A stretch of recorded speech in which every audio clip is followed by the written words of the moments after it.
ওফ! অসাধারণ, অসাধারণ। এই মাছগুলা খেতে কিন্তু খুবই মজা। বন্ধুরা, আজ আমি মুন্সিবাজার থেকে কমলগঞ্জ যাচ্ছিলাম।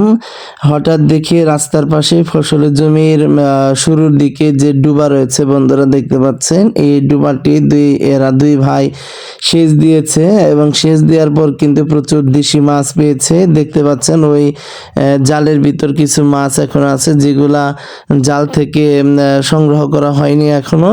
তারা কিন্তু কাদা থেকে মাছ ধরতেছে এখন। কাদা থেকে হাত দিয়ে খামচি দিয়ে কিন্তু কাদা সরাচ্ছে যখন, তখনই কিন্তু বিভিন্ন রকমের দেশি মাছ যেমন শিং, তারপরে হচ্ছে কই, টাকি, এই মাছগুলা দেখছেন বন্ধুরা, এই মাছগুলা কিন্তু বের হয়ে আসছে আর সাথে সাথে তারা লুফে নিচ্ছে। বন্ধুরা, মাছ ধরার এমন দৃশ্য কিন্তু বাংলাদেশের প্রত্যেকটা গ্রামেই দেখা যায়।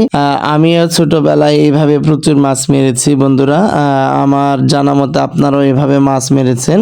এগুলো এখন স্মৃতি, দেখলে এখন এরকম মাছ ধরা দেখলে অনেক ভালো লাগে, শৈশবে ফিরে যাই এবং মাঝে মাঝে ইচ্ছা করে যে আমিও এরকম করে যদি এখন মাছ ধরতে পারতাম তাহলে কতই না মজা হতো।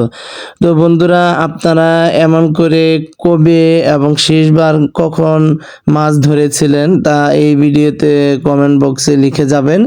আর ভিডিওটি ভালো লাগলে অবশ্যই চ্যানেলটি সাবস্ক্রাইব করে দিয়ে পাশে থাকবেন। তো বন্ধুরা, দেখতে পাচ্ছেন ভাইটি কিন্তু একটা মাছ ধরেছে।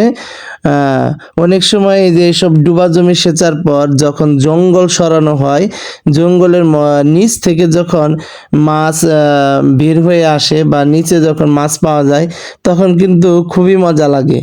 আসলে বাজারে আমরা যে মাছটা কিনতে পাই সে মাছটা যখন সামান্য একটু পানি সেচ দেওয়ার পর কাদা মাটিতেই পাই তখন কিন্তু তার মজাই আলাদা বন্ধুরা।